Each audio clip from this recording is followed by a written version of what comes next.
Hey guys, what is going on? This is Mazhar Dragon, and today we'll be doing a little video on Malzahar, who is definitely broken and I was so wrong about, and I'll be telling you why he's OP and be doing a little guide on him. Now, to clarify why I thought he wasn't so broken on the PB servers, was because I was confused if he was an AD or an AP champion due to his low AP ratios and base damage, but they have buffed it a little since then, and one of the big reasons why I thought he wasn't so OP was because he was doing a lot less damage than the old Malzahar.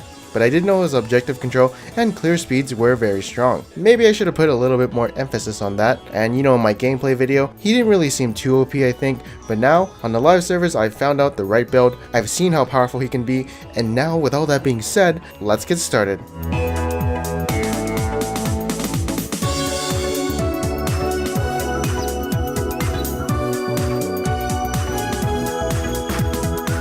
Alright, so after playing him a little bit, I've found some reasons on why I think he's really strong. First off and foremost, his clear speeds are insanely strong. He doesn't really take any damage because his voidlings will tank everything, and they also deal a ton of damage to the creeps, so he can power farm the jungle like no tomorrow, and he'll just excel in levels before you know it. He can also solo objectives with quite ease, as he can solo a dragon, the Rift Herald, and even the Baron. And since some of the dragons are really powerful right now, it's definitely a good thing that Mazhar can solo these objectives. And he's got good level 6 ganks, especially if he appears behind the enemy, since the enemy will have to run through the voidlings to get to his tower. Funny enough, he's also a great duelist because of his W. No one wants to go close to you because they know that those voidlings will probably fuck him up. Except maybe the enemy jungler, because he has smite and then he'd smite your minion and you're like, oh no, fuck, I'm dead, or something like that. So just watch out for enemy junglers who want to duel you, because they probably have that plan of smiting your minion. Unless you're in bronze or silver or whatever, then you don't really have to worry. Also, melee champions versus Malzahar can't really touch this. You can't touch this. Okay, fuck, what was I saying? Oh yeah, so you can't really get near him because of the zoning with his W. You know, just the potential to deal a lot of damage and also just constantly slow the enemy can be really annoying. So unless you're like an assassin or a ranged champion, good luck getting through his passive, his melee minions, and Raleig's Crystal Scepter. You literally can't touch this. Alright, so the next thing that's OP with him is the passive. Late game, it's pretty hardcore. Like, every 6 seconds you get a 90% damage reduction and a fucking spell shield. Good design there, right? I mean, it only refreshes if you're out of combat, but still it's like, oh, I'm invincible. So in my opinion, either reduce the damage reduction to like 50% or even the duration to like 10 seconds. But in all seriousness, the design problem is going to be his W, since it is a variable that can multiply itself by a lot, and because of that, it's actually a very hard skill to balance by itself, so they're probably going to rework the W in some way. Next up is going to be his silence, or his Q. So even old Malzahar had this problem, where the silence is actually pretty obnoxious, since it's an AoE silence that lasts for 3 seconds. Well, now it's 2, but it is on a 6-second cooldown instead of 9. But overall, the most problematic thing is probably going to be his W. Everything else is like icing on the cake. You know, where the cake is his voidlings. Alright, so we're done with all the things that make Malzahar OP. Now we're going to be going onto the build, and it looks something like this. So mastery is 12-0-18, I don't really like anything in cunning. Deathfire touch I don't really like unless you're playing like Brand or someone like Jhin, and just going this mastery page is pretty standard for any jungler. My Fiddlesticks one was different because he had really good synergy with Storm Raider Surge. Now for the runes, you're probably like, huh? What the fuck is this shit? So for yellows, you just take hit point per level or armor per level, since you don't really take any damage in the jungle. Hybrid pen because your minions do physical damage and magic damage, and that's one of the things you'll be maxing out first. So you'll be doing a bit of both damage in the early game, but of course more magic damage. And we have 1 quint and 9 blues, which are CDR flat, because we want maximum uptime on our W, so we can keep spamming it in the jungle and getting that farm. Now for the build, it's not going to be the AD build I did on a PBE, because they actually nerfed the AD ratios just a little bit, and also his AP ratios have gotten better since then. So that's why we go into an AP build, and we go the Rylai's Liandry's combo while trying to emphasize on M-Pen, but also having CDR on Malzahar is really good because you want your W out as much as possible. For situational items, you might want to get a Death Cap and replace it with a Runic Echoes if you have 6 items already, or a Zhonya's Hourglass if they have a lot of AD, and the Luden's Echo to replace your boots. I don't remember why I put a Morello's Nomicon there, but if you're not getting Abyssal Scepter or Zonya's Hourglass and you want 40% CDR, you can get this item after Leandri's and Rowling's Crystal Scepter. Yeah, that makes sense. And the reason I go Trekker's Knife on Malzahar is because we don't really get too close to people, so we can't really Stalker's Blade smite them, and we really don't need to gap close too hard on enemies since, well, we're a mid-range mage and we can already kite the melees with a Rowling's Crystal Scepter. Plus they already don't want to get in front of us, so yeah, Trekker's Knife is just really nice, especially since it's like a Sightstone. But now for the next part of the video, we'll be going on to some tips and tricks with Malzahar.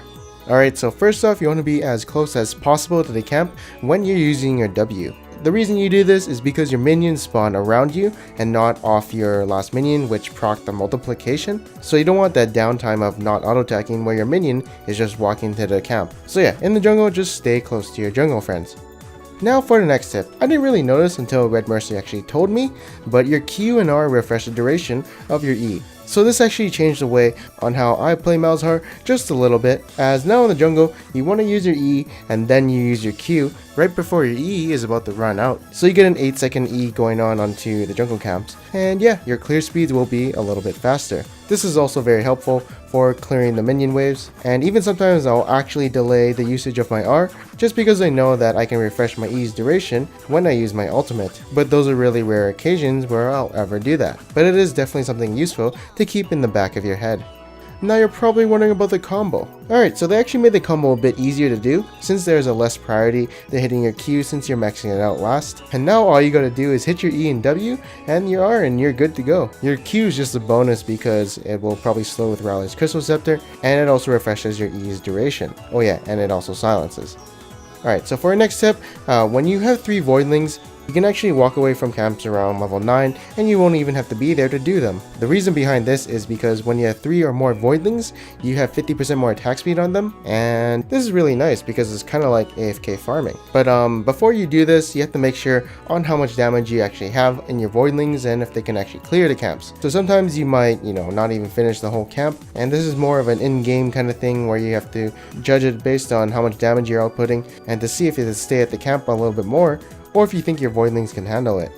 For our next tip, to solo Baron, you need 30% CDR. This is because with 30% CDR, your Voidlings are always going to be up since they last for 12 seconds, and your cooldown on your W is about 11.6 with 30% CDR. And yet the Baron doesn't really have any splash damage that can one-hit the Voidlings, and can only one-shot them with his single target attack. Just like the Baron, you can also solo a Dragon as early as level 2. Red Mercy's video showed me this, but yeah, the Fire Dragon is the most cancerous thing to do. Same with the Earth Dragon because they both have splash damage, and the Ocean and Air Dragon are the easiest. What I recommend doing is getting to level 3 with having the blue buff, and just straight up doing it if it's a Fire Dragon or a Water Dragon, and maybe if you want the Air one. You can do the Earth Dragon for fun since it does actually give a little bit more XP than before, and it just builds up for the Elder Dragon stack.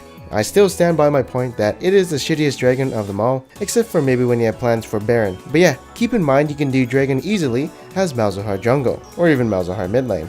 For next tip, so as Malzahar jungle, you want to be a heavy farm jungler, since Malzahar has really OP clears, and you kind of want to emphasize that a lot. Now obviously when you hit level 6 you want to try and look for ganks, because his ganks are actually better than Warwick's, since his suppression lasts for 2.5 seconds, while Warwick's suppression lasts for about 1.8 seconds. So yeah, in that sense it's actually better, as there's going to be more room for your teammates to follow up on.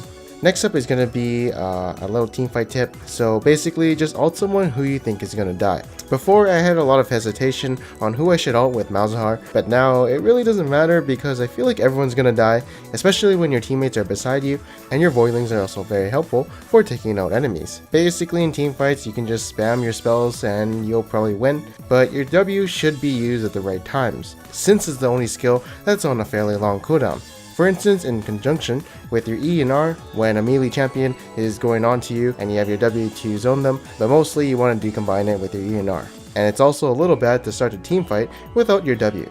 And yeah, that's about it for tips and basically this video. I hope you guys enjoyed it. Now, in my last video, I asked you guys what do you guys think about Fiddlesticks, and here's some of my favorite comments. For a chance to be featured in a feature video, make sure to comment below on what do you think they have to nerf about Malzahar to make him not OP. And also if you did like this video, make sure to leave a like, and if you didn't, make